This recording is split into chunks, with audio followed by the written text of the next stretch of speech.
We're back on another episode of the Locked On NFL Draft Podcast, and today we're going to talk about what we have learned after Week 4 of the 2023 NFL season and why the Chicago Bears' entire coaching staff is time to go. We're going to talk about that next on the Locked On NFL Draft Podcast. You are Locked On NFL Draft, your daily podcast covering the NFL Draft. Part of the Locked On Podcast Network, your team every day.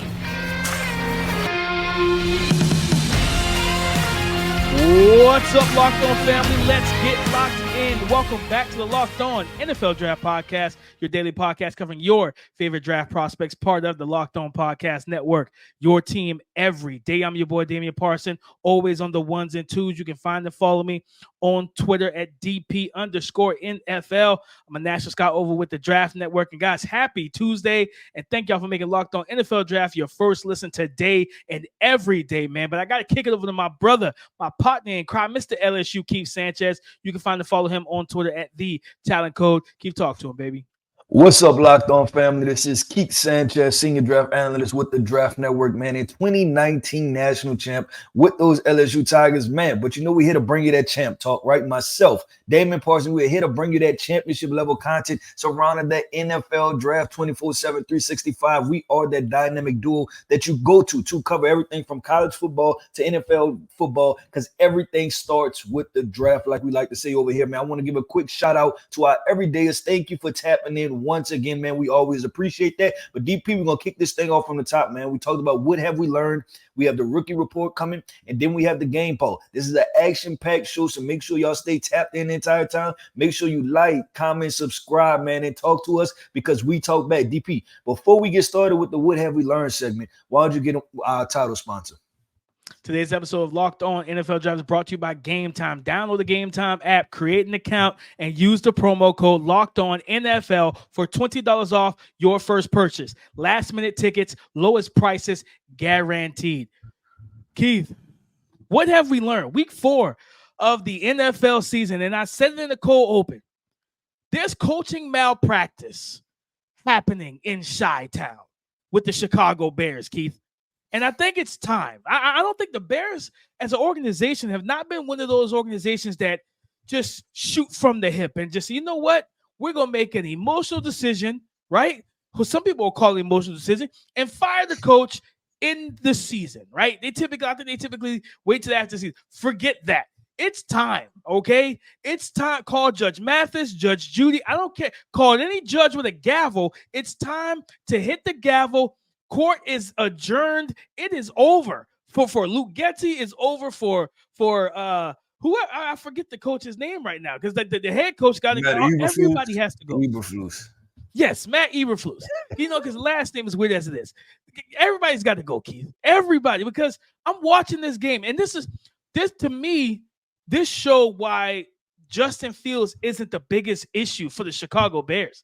He had the best game, arguably, of his career as a passer, right? Throwing the ball well, reading the field well. Even when he's being patient in the pocket and the rush is collapsing the offensive line, and he's still standing in there strong and tall, getting the ball out of his hands to his underneath, whether it's Khalil Herbert, Roschon Johnson, whoever's the underneath guy in the flats, whatever. He was getting into his outlets, pushing the ball downfield. Him and DJ Moore were cooking, right? Justin Fields had over 300 yards passing. DJ Moore had over 130 yards receiving. And then you still lose this game. Now, don't get it wrong. Justin Fields wasn't perfect, right? He had the fumble. For whatever reason, you run a naked boot, knowing that the NFL this ain't college, bro.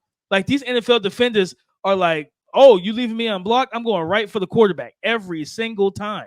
So running that naked boot in your own territory was kind of dumb to me, or close to your own territory. And then he threw the pick at the end of the game, right? All right, cool. That's fine. But you were down with the opportunity to kick a field goal, Keith, and go up. And you say, you know what? We're going to go for it. We're gonna go for it on 4th and 1. And I'm like, are you blatantly telling us that you're trying to get Caleb Williams? Matt Eberflus, you will not be coaching Caleb Williams. Okay? You will be in the unemployment line. It is time. I'm tired, Keith. You know what I'm saying? I'm tired. It's time. What I learned is that Chicago Bears need to fire the entire coaching staff. It's over. cut the check, pay him what you owe him, and get him out of town, man. It's time. That DP, when you were talking, man, because I was trying to find just because I have. Well, you know what? I'm gonna ask you a question. How do you feel about the general manager Ryan Poles? Like, is this a total regime change, or where you at with him also? The guy who said I'm not drafting Jalen Carter and drafted Zach Pickens and Gervon Dexter in the second round, and now his fan base is saying we need a defensive tackle that can get to the pass. Yeah, he can go too. You know what I'm saying? Because I don't like what he done. I'm not a fan of what this man is doing. And from the GM to the coaching staff, maybe you give him another year. But by God, I don't know how you trust it going into the draft with 2 potential top 3 picks, right? Because the Panthers are winless. You're winless. You got the top 2 picks in the draft right now. Do you trust Ryan Poles to come out of this situation with the best player available? Even though the best player available could be staring him dead in the face, I do not. So he can go too. Now, that was my question, because I'm looking at this roster, DP, and Chicago's disappointment has been centered around the what do you say? I guess the preseason hype, right? Like the before season hype of they acquired DJ Moore and they drafted Darnell Washington. Darnell Wright. I'm sorry. Drafted Darnell Wright, and then Justin Fields is going to make that next leap, and then they have Chase Claypool. They have Darnell Mooney. They have Velus Jones. They have Tyler Scott, who they drafted from Cincinnati. With the running back, they have at running back. Khalil Herbert, Roschon Johnson. Yeah, Khalil Herbert, Roschon Johnson. So, there was a lot of hype around this team, and I think that's part of the disappointment is that none of it appears to be coming together. So I was wondering, do you associate that blame with the general manager also, right? Because it appears that he acquired some talent, but something is still not meshing. But I agree with you, DP, that this has went off the rails, right? And I because we talked about, like is the next thing that people, when it rains, it pours, right? So you think about, oh man, are they ever going to win a game? But DP, there's a little bit of hope in Chi-Town. There's a little bit of hope in Chi-Town, and this is why. When you were talking, I was looking at the schedule real quick just to kind of see what was coming up for the Chicago Bears, right? And they have some fairly winnable games, DP. They play the Raiders on October 22nd. They play the Saints November 5th. They play the Panthers November 9th. Well, that would be a fun one, right? And then they have the Vikings coming up on November 27th. They play the Browns, which who knows what version of the Cleveland Browns are going to get, or Deshaun Watson. And then they play the Cardinals on December 24th. They play the Falcons on December 31st. So they have quite a few winnable games, right? So if they have any chance to turn this around. True. But I agree, DP. And the thing is this, that like you're talking about the tanking for Caleb situation, that's going to start being the conversation, because the back end of this thing, you have a whole lot of winnable games. You have about 5-6 games, and you would hate to put yourself, instead of having 2 top 5 picks, you didn't won 4 or 5 games at the end of the year, right? And you got hot, and then now you're sitting with a pick 10 and a pick 14 or something like that in a loaded quarterback class. So I'm with you, DP, that they need to go ahead and move on and make a decision what they're doing for the future. Like point blank period. Like start looking at 2024. Do whatever Justin Fields wants to do. And I want to continue on that point, because Justin Fields, he got killed in front of the media, right? He, like everybody, former players and their coaches, oh no, you don't say that. Man, look, you asked the man a question. He was being authentic, right? We ask these players questions, and then when they give us a political answer, we get angry when they answers. And I don't think Justin Fields, and I'm about to tie this together, when Justin Fields was speaking about, when he said it was coaching, I think he was saying that I'm just listening to the coaching too much, or I'm taking the coaching too literally. He wasn't saying this guy's a bad coach or this guy. He just like, it's just the coaching, right? Like I'm trying to go through it how they want me to go through it instead of just doing me. And then what he said, I'm going to go do me, right? And then right after he said, I'm going to go do me, he went and had one of the best games he had of his NFL career. So I think there was no ill will of bad intent. And like I said, this is another kid that I recruited, man, recruited to, like really good family, really good parents, right? He's not trying to throw people under the bus, but I do think he needs better, DP. He deserves better. Justin Fields deserves better. Chicago Bears fan base deserves better, meaning that it's weird because they're a winning franchise. They've just never had really good quarterbacks. And it's crazy that they're able to do this. And it's unfortunate. This might be the most talented quarterback that they've ever had, maybe outside of Jay Cutler. Jay Cutler had natural arm talent. He just couldn't run. Yeah, he had natural arm talent, but it just is not, it's not working, and I hope that they get it fixed. But DP, real quick, and I'm gonna, because we have to wrap up this segment. What have I learned, DP? The Cincinnati Bengals. I don't want to couch y'all out, but it does not look good right now. Part of my Coach K's key thoughts last week, I talked about the Titans, right? And getting, trading Ryan Tannehill because of that situation. They roll into Cincinnati. Cincinnati comes to them, and they beat the Cincinnati Bengals by over 20 points, right? They give it to them. And it's not only just the how they beat the Cincinnati Bengals, is that this is the fourth time this season that the Cincinnati Bengals have not looked good. They are really struggling offensively. And if Joe Burrow is hurt, and that's what I feel like I've learned, I think Joe Burrow is hurt, DP, and that's what I'm learning. And they need to sit him down. And I know that it's like, okay, you got to think about it. The dog days of February, the dog days of April, July when we're working hard, August training camp, right? And then we finally get to the season, and then you want to tell me that the whole entire season is a wash? I'm not ready for that, right? Like, and that's what the players are thinking. I'm not trying to call it a wash. I've worked too hard over the past 7-8 months to call it a wash. But they need to sit Joe Burrow down. That's what I've learned. They need to sit Joe Burrow down, because if they cannot put up 25, 30 points a game at any given moment or any given week, then this is not going to work for the Cincinnati Bengals. So I think they need to sit him down, because nothing good is going to come from this, and he's going to potentially injure himself even further. So that's what I've learned, DP. So that we got the Bears and the Bengals up. Well, we've learned from them too. But DP, let's keep this thing going. Let's keep it flowing. And we have our rookie report, man. Like we like to tap in with the rookies. Like we say, the draft matters, right? And we have some rookies setting things on fire early on in their NFL career. So coming up next, man, we're going to get into those rookies. Guys, trying to buy tickets for your favorite events shouldn't be stressful. But if you wait to the last minute, it can and will be, because you're trying to find the best deals, right? The best value. You're trying to avoid being scammed or dealing with scalpers, and you're competing with other buyers. Let me tell you about GameTime. It is the fast and easy way to buy tickets for all your sports, music, comedy, and theater events near you. They have last-minute tickets, flash deals, and zone deals. Their tickets are easy to find and buy for every kind of event in your area. And you will love the fact they show views of the seats, of all the seats in the venue for the tickets that are available. So you know what you'll be able to see if you purchase that spot.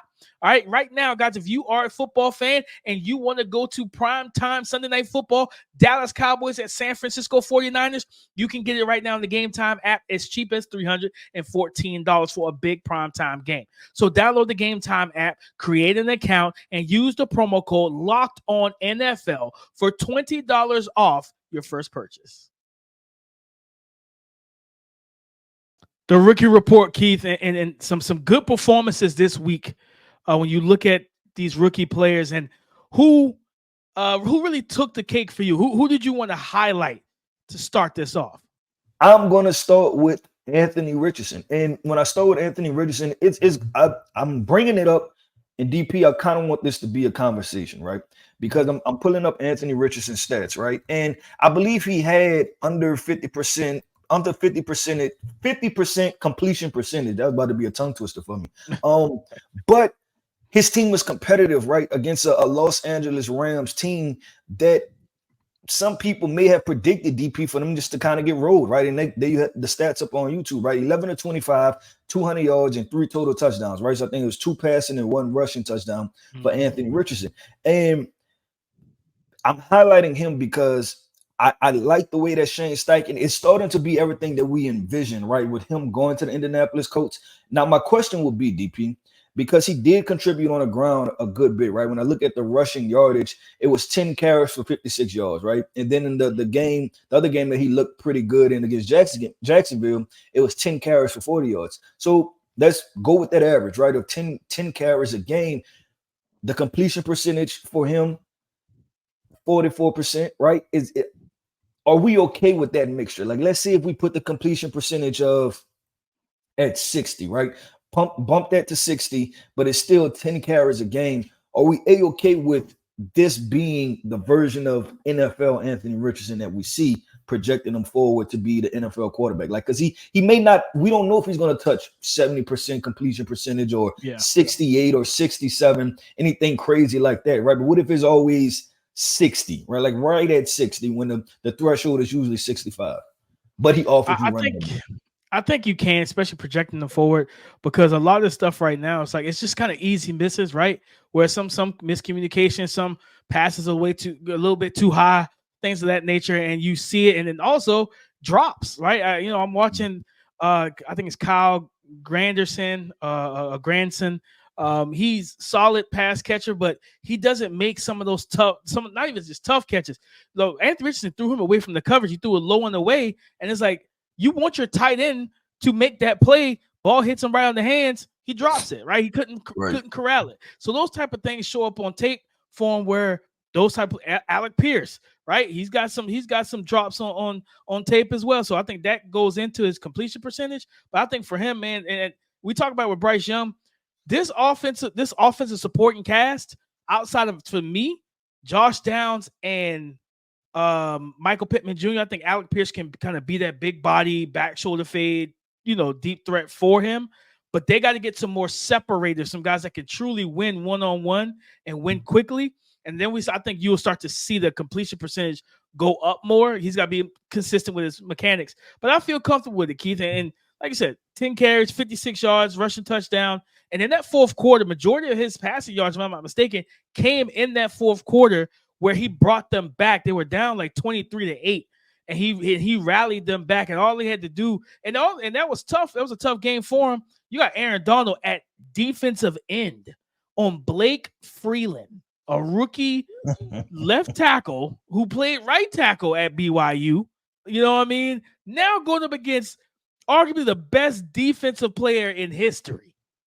Good luck, right? And Anthony Richardson had to make lemonade with lemons. And so I think, projecting wise, I do think that it's a good projection, and you trust it going forward. I just want to see how good how much better he looks as they continue to improve this wide receiver core. Maybe Marvin Harrison Jr., Mecca Ibuka, Malik Neighbors, somebody in next year's draft.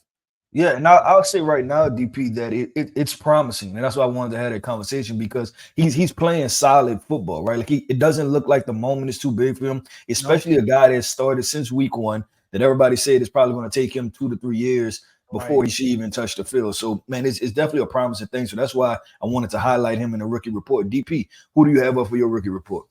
Man, another rookie, but this time it's a rookie wide receiver, kid, over in the NFC West. For the Arizona Cardinals, Michael Wilson, man, a guy that we saw down in Mobile. And if you remember, I came on, I think when we, TDN, we did our scouting meeting last year. I watched him and I said, yo, I like this dude. Like, he can ball, but the only problem was that all 3 years, every time he went to pick up momentum, injuries caught him. And I was like, if this guy can stay healthy, right? He has the size, he's what, 6'2", 200 plus pounds.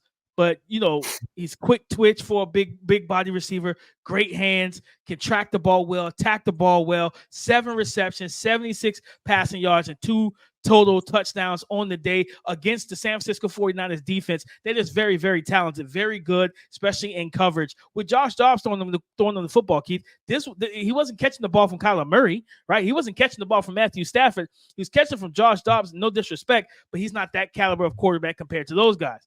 So I'm excited, hopefully, to see Kyler Murray in this lineup after, week 8 and 10, a healthy Kyler Murray or for this season, and see what this young man can do. But when I look at him, man, the ability to separate, and I think he has the makings to be a wide receiver one for this offense. And also he pairs very well with Hollywood Brown. Hollywood Brown being that smaller, explosive receiver. He brings more of the 3-level type of guy that can work as a quick option, work as a deep threat to track the ball, but also as a possession receiver that can play in the slot, play out wide at X, also can play the Z.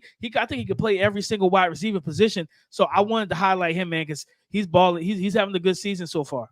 Yeah, DP, and he had a big play against the Cowboys the week before. So I think you're starting to see him emerge, and where he's starting to emerge at is kind of that slottish, right? Like him being the number 2 or number 3 wide receiver in those, in those trips or those, trips of a bunch type formation. So you're really starting to see him emerge. And I think it's going to be exciting, because I agree, DP, that all of the draft process, especially like this time last year, it was about the other Stanford wide receiver. I think it was Elijah Higgins, right? It was about Elijah Higgins. I'm pretty sure that's the other Stanford wide receiver, right? Big body. Yeah. That was his teammate, yeah. Yeah, and so everything was about him, right? It was like, oh, this guy had first round buzz, this guy had second round buzz, and then Wilson, he just kind of, stayed under the radar, right? And like you said, a lot due to injuries, but Senior Bowl, he emerged, and now you're starting to see that, hey, like this guy really can play football, and you're seeing some of those things translate to the NFL. So, I mean, it's definitely a plus for the Arizona Cardinals, right? And in a weird way, I think the back end of the Arizona Cardinals draft was, I don't say better than the front end, but it seems like they got good value. They found better value at the back end of the draft. DP, talking about the back end, man, we are at the back end of today's show, but we have our third segment, and our third segment is Coach K is appearing and Coach DP is appearing, and we're passing out that game ball. So coming up next, man, we're handing the game ball. The NFL is here, and it's time to snap into the action this NFL season with FanDuel, which is America's #1 sportsbook, because right now, brand new customers can get $200 back in bonus bets guaranteed when they place a bet of $5. If you place a $5 bet as a brand new FanDuel customer, you will get $200 back in bonus bets. That's $200 in bonus bets, and it doesn't matter if you win or lose. You talk about great value, great deals. You don't want to miss this. If you've been thinking about joining FanDuel, first of all, why are you still thinking? Go do it, because there's no better time and place to get in on the action. The app is super easy to use. There's a wide range of betting options, including spreads, player props, over-unders, and so much more. So guys, listen to me and listen to me clear. All you need to do is visit FanDuel.com/locked-on and kick off the NFL season, because FanDuel is the official partner of the NFL. Coach K, Coach DP, it's time, guys, to hand out the game balls after week 4 of the NFL season. And Keith, I wrote a piece about him and how he could mesh together. Can he coexist with the veteran star wide receiver that's supposed to be coming back from being injured for the Los Angeles Rams?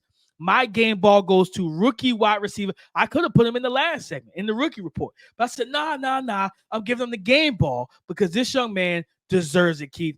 Puka Nacua, 9 receptions, 163 yards receiving, and his first touchdown on the season in this game. His first touchdown, and why is it apropos? His first touchdown was the game-winning touchdown in overtime. This young man, you talk about being where Matthew Stafford wants him and needs him to be. The catch radius, the hands, the physicality as a route runner, the physicality after the catch, strong contact balance, man, play strength, all of it. He knows how to get open. He knows how to run those end breakers. He knows how to find soft spots in zone. And if you're going to play off coverage, hey, good luck trying to stop him on those type of routes. He is, especially between the hashes, he's an outside receiver who can play inside, but outside receiver that absolutely can dominate inside, in between the hashes, Keith. Guys, let me tell you something. Puka Nacua is for real. Puka Nacua is for real. This young man through 4 games has 501 receiving yards. He's halfway to 1,000 in 4 games. This young man's a baller, and I got to give him the game ball because he actually won the game for the Los Angeles Rams, especially because I don't know what happened, but Matthew Stafford was out there limping like an old man needing a hip replacement. I was like, Staff, what's going on, brother? And he gutted it out, but he knew where to get the ball to, and that was his star rookie wide receiver, Puka Nacua. That's who my game ball goes to. Yeah, DP, you can say that a big reason of why the Rams are even, 2-2 right now? 2-2. They're 2-2. Is because of Puka Nacua, right? Like he's probably 50%. I guess he's responsible for that. He's responsible for them being 2-2 because with Cooper Kupp having his injury, right? It was like, okay, well, they have no shot, right? Like who are their wide receivers? After that, it was Tutu Atwell, and everybody was kind of partially out on Tutu Atwell also, right? So it's like, who is going to emerge? And he's emerged as their go-to guy.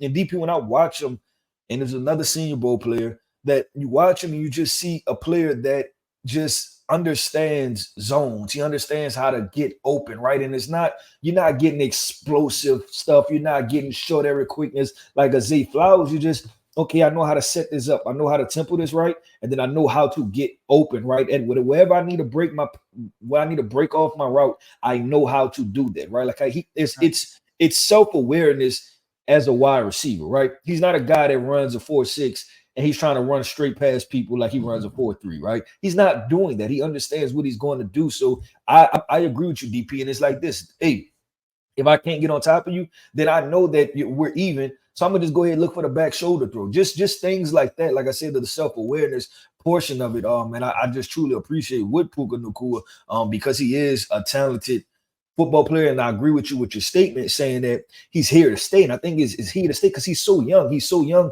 but it seems to have a high level of understanding. And right now he's operating at the number one. Just imagine when you have to balance things out, right? With him and Cooper Kupp and, and if they add another wide receiver to this to where it's three guys and it's like, okay, everything isn't put solely on him. And when you think about these type of players, another guy that I thought of, DP, was like a Adam Thielen in his prime, right? Adam Thielen wasn't the biggest, the strongest, the fastest, neither one of them, but this is a consistent 1,000-yard wide receiver, right? If he lined up, he was going to give you 1,000. So not so much with Carolina right now, but in the past, Minnesota, Adam Thielen was going to give you buckets. So, but DP, I'm about to hop in there, man, and give you my game ball. My game ball is going to a rookie because he probably had the most impressive performance of the weekend, and that is rookie CJ Stroud, right? Like tearing up the Pittsburgh Steelers. And DP, when we tally this thing up, this is all I thought about this weekend because I'm losing in the tallies. I picked Houston and you picked Pittsburgh. So I know I'm up one. I'm at least one game closer, DP. I'm at least one game closer, man. But man, back to CJ Stroud, man. Went 16 of 30, right? With that's a little bit over 50%, but just to torch 300 yards, 2 total touchdowns against the Pittsburgh Steelers when they have you're talking about what defensive player of the year in TJ Watt. You're talking about Alex Highsmith, right? You're talking about what I don't know what was. I can't remember if Minka was playing or not, but just defenders throughout this entire defense, and also a prideful organization, right? Like that's an easy. You chalk it up for the Steelers and win. Any Steelers defense for the past 25 years versus a rookie quarterback, you chunk that up as a win, DP. So just for him to do that, and the other thing was that. Last week he played well, right? And when you're talking about stacking back-to-back performances, that's something like now you have something when you can stack back-to-back performances. So I definitely want to get a game ball to CJ Stroud because he's balling right now. He's up there probably top 5 storylines in the NFL with how he's able to put this thing together. No, 100%, man. He's playing. And Keith, what you know me? When we talked about these quarterbacks coming into this draft. A-Rich was my favorite. I was like, listen, the highest ceiling and everything that, doing the backstory on him, talking to people who knew him, players, young quarterbacks that he's mentored, stuff like that. The character met the talent. So I'm buying in on all of that, right? I said, Bryce Young was the guy that the point guard, all that stuff like that. I said, the best pure passer was CJ Stroud. And he has shown that to this day that he is and with the offensive line that's not healthy, that hasn't played well, hasn't blocked the best for him, but when they kept him clean, he is slicing and dicing NFL defenses. He looks like he's in the Big Ten. He out there looking like he's in the Big Ten, man. So shout out to CJ Stroud, Keith. He deserved that game ball. And DP, and look what the Houston Texans had, right? And we said, like, circling this, like you kind of circle this team, and the expectations were not high because we understand it's a rookie quarterback with a very young team. Like this entire team is young, right? But you look at, John Mechie, you look at Tank Dell, you look at Nico Collins, right? And you like, they got some separators on this team. They have a wide receiver core where these are guys that can get open. So you kind of soft circle that and like, let's see if this can work, right? And if it can work, it can operate at a higher level. And I think that's what we've seen from the Houston Texans. No, 100%, man. Game balls this week, guys. Puka Nacua, 2 rookies. Puka Nacua, wide receiver for the Los Angeles Rams, and CJ Stroud, quarterback for the Houston Texans. 2 rookies who are setting the stage and setting that bar high.